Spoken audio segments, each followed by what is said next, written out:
tempat saudara benarkan ada kejadian. Ternyata sempat mau melempar, cuma ditagih sama Diko kan. Tapi sama Diko, mungkin apakah sudah ada kebetulan kalau ada Enggak, malah saya yang Tadi itu pemeriksaan terdakwa ya. Jadi pada intinya Niki dimintain keterangan sebagai terdakwa, kejadiannya seperti apa. Dan secara tegas Niki menyatakan dia tidak ada permasalahan dengan Dipo, tidak melakukan pemukulan, penganiayaan maupun apapun. Yang terjadi itu adalah pelemparan terhadap saksi yang namanya Ferdiansyah. Dan seperti itu. Kenapa ada permasalahan sama Ferdiansyah? Ya seperti yang Anda dengar tadi, bahwa sangat mempengaruhi kehidupan Niki dalam berkeluarga. Iya, ya gitu ceritanya. Itu cerita yang sebenarnya gitu.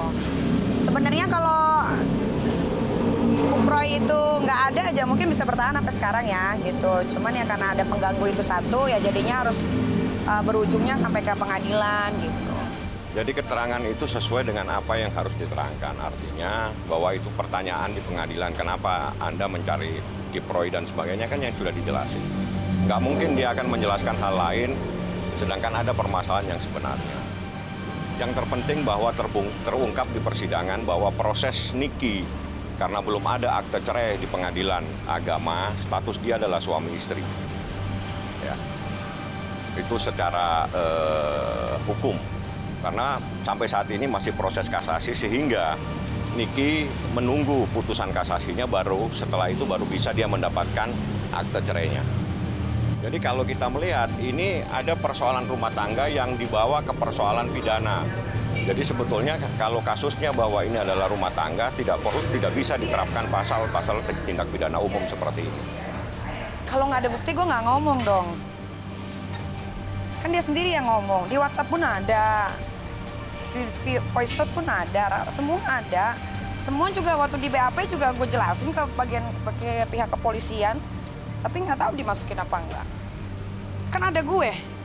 Tapi nggak tahu itu namanya rehab atau enggak. Waktu itu sama Richard ke lapor itu yang ngebelain Samuel siapa yang narkoba? Bukan. Steve Emmanuel.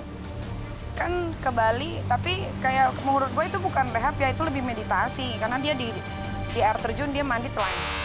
Videoin kayak gitu, terus dia ngapain malam-malam di kuburan. Gitu, itu nggak tahu itu rehab atau enggak. Selama ini sih, selama gue sama dia kurang lebih setahun, gue selalu ngomong kayak gitu sih, dia bilang, enggak sih. Bahkan juga ada komunikasi sama adiknya yang bontot. Masih ada WhatsApp-nya. Dia juga mengakui kok kakaknya pakai narkoba. Kalau pacaran kan gue nggak pernah living together ya, nggak pernah tinggal bareng. Jadi nggak tahu, waktu itu kan gue juga lagi sibuk pagi-pagi pasti happy sama sinetron gue yang Warteg DKI. Jadi kalau ketemu dia ya on the weekend aja. Dari dulu kayaknya udah make, cuman adanya Kuproy ini lebih digampangin aja aksesnya gitu. Kayak dia bisa disuruh ngambil. Beda, emang beda, tanya aja abang. Beda. Yang dia kasih visumnya ke Polres Jakarta Selatan mukanya bonyok banget. Dan itu terjadi muka bonyok itu di bulan Maret. Kejadian itu kan di bulan apa bang? Kejadian di bulan Juni. Juni. Iya, ada kok. Kalau visumnya itu nantilah di dalam pembelaan. Karena dari awal sudah saya jelaskan bahwa visum ini sangat aneh karena tiba-tiba ada visum sedangkan proses LP-nya dan semuanya itu belum ada. Kan di dalam eksepsi kami sudah kami ungkapkan dan dalam pembelaan kami akan sampaikan lagi. Dalam kasus yang begini itu yang terpenting bahwa sampai saat ini tidak ada satupun yang mengetahui dan melihat Niki telah melakukan penganiayaan terhadap Dipo. Itu aja. Dari semua saksi tidak ada satupun yang tahu. Dipo sendiri lain kesaksiannya, Ferdi lain, saksi ini lain. Jadi dari sekian saksi tidak ada satupun yang melihat bahwa itu adalah perbuatan Niki. Jadi makanya saya katakan apakah ini terpengaruh dengan hal-hal yang disampaikan tadi di dalam persidangan. Sampein semua. Kenapa sebabnya bisa begitu, dikasih tahu dia main cewek bu, ketahuan bu, pakai narkoba bu, udah. Tanya aja Jakarta Selatan. Mana gue tahu, tanya aja Jakarta Selatan. Pokoknya semuanya udah gue utarain. Lo aja lah, walau alam. Dihadapin lah tuntutannya. Tapi apa yang mau dituntut gitu loh. Menuntut seseorang itu harus berdasarkan minimal 2 alat bukti. Artinya kalau ada saksi, nggak bisa saksi yang berdiri sendiri. Sedangkan semua saksi ini tidak ada satupun yang sama. Berdasarkan saksi, apalagi mau menuntut Niki. Nah, nggak ada kejadian di sini. Satu bilang ini, satu bilang ini, satu bilang ini. Nggak ada yang sama. Siapa yang menganiaya? Makanya apa nggak dipukul sendiri? Kan itu pertanyaan saya tadi.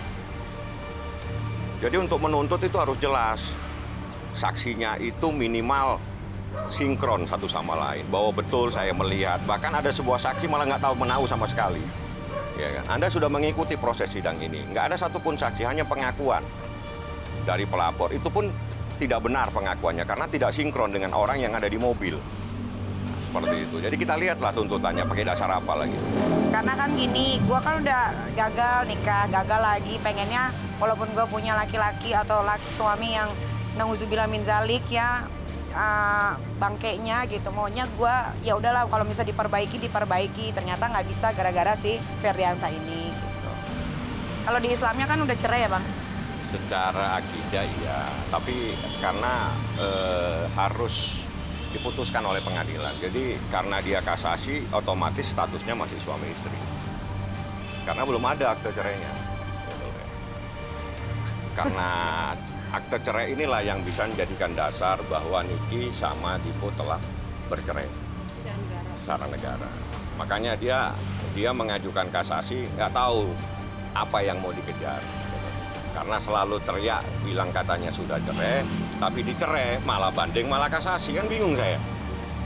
Jadi logikanya saya malah bingung, teriak-teriak bilang, wah saya sudah menceraikan, tapi begitu saya gugat, diputuskan cerai, keberatan, banding. Diputuskan banding, tetap cerai, kasasi. Loh ini katanya mau cerai, begitu diceraiin malah ribut, malah banding, malah kasasi. Jadi sudahlah, itulah faktanya ya. Jadi Anda bisa mendengar sendiri, Anda bisa melihat sendiri, fakta hukumnya seperti itu. Jadi ada seseorang yang menyatakan sudah menceraikan, begitu saya gugat beneran cerai, malah kelabakan, mengajukan banding. Begitu banding diputus cerai juga, kasasi sekarang. Nah, katanya cerai. Kalau memang nggak mau dicerai, ngomong. Jangan ngajak ribut, kan gitu ya. Dah, thank you.